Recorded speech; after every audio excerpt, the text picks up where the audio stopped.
Folks, here's the happy ending to the Lyft driver versus drunk driver. This is the replacement Ford Escape. So this is pretty much exactly the same one that we had. Limited model with all the features. Has a couple extra features that I did not even know that Ford offered for the Escape, even in the Limited. This one's the cleanest one I could possibly find. And that was important to me, that somebody didn't do some shoddy body work and cover up with a whole bunch of Bondo some of the rust problems, which are common, really always common on these back rear wheels. And you can see this one's just starting. And this is just ice right here, but you can still see all the original pinch welds. These weren't covered up by Bondo yet. So we're just starting to get this fixed in the summertime before it starts getting real rotten. Every single, and I probably looked at more than a dozen Escapes all around the metro area, driving more than 40 miles to go look at them. These are all rotten, every single one of them, and rotten underneath, rotten behind the doors here. Both the back sides are just notoriously bad for painting that side. They're also, Escapes are always notoriously bad too for starting to rust right underneath the rear hatch, or the fifth door lid. It's just where a common place where they always rust. You can see on this side, it is really spotless. You can still see all the original pinch welds. And this one hasn't even started yet. So maybe there was a little paint here. Maybe there was a little bit of body work, but up in here, still really nice. Couple scratches that they did a really bad job on filling up, but you can't ask for too much perfection out of a 6-year-old plus vehicle.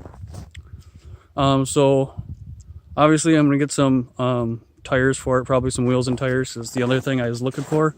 But you just can't help in this state of Minnesota is the aluminum oxidizing on the wheels.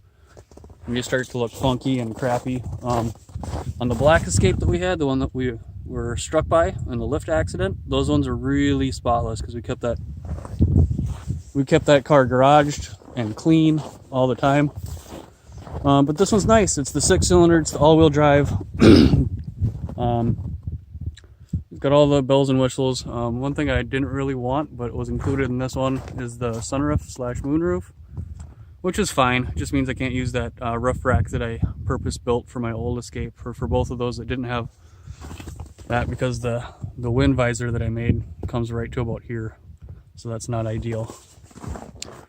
Other than that, the limited interior, which is nice, so it's all black, fake leather or whatever. So pretty much spot on. Price wise too, I'm not going to go into too many numbers, but pretty much exactly a little bit more than what we got from the insurance company, but that's fine because we had to find a clean one. We had to go, actually didn't have to go, but found it about an hour and a half away to the west of the Twin Cities here, and had a guy, Wes, thank you Wes, get it delivered to us, so we didn't have to drive out there. The 2 big chapters closed this week. Got rid of that foster dog that we no longer wanted, and I got the Escape replaced with this white one.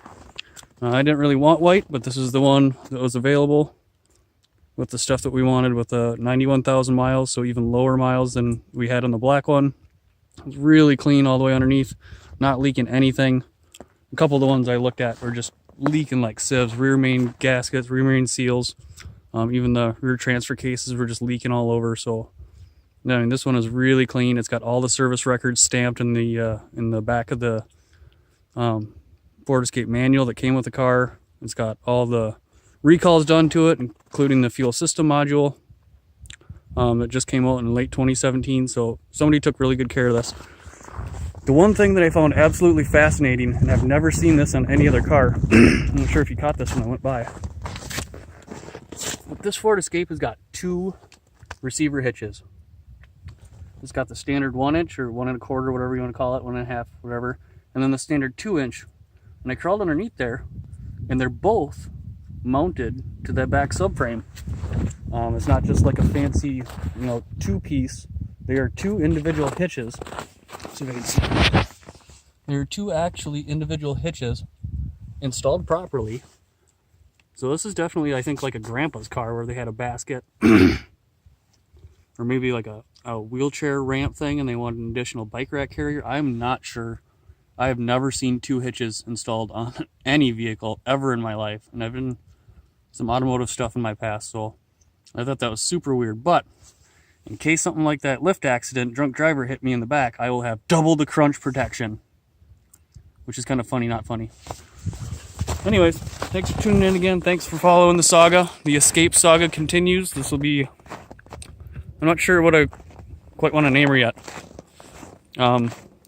Based on the fact that this is the third version of the Ford Escape that we've had. We've had the 2011 red one that we had. And we had the black one that my wife and I bought new back in 2012.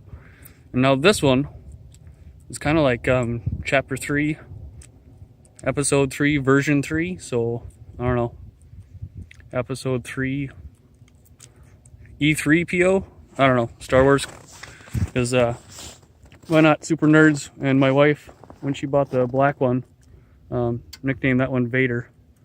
Because it was kind of looking like Darth Vader with the grill and all black everything. So, Vader, E3PO, what do you guys think? Let me know in the comments. Thanks for tuning in again. I'll catch you guys in the next video.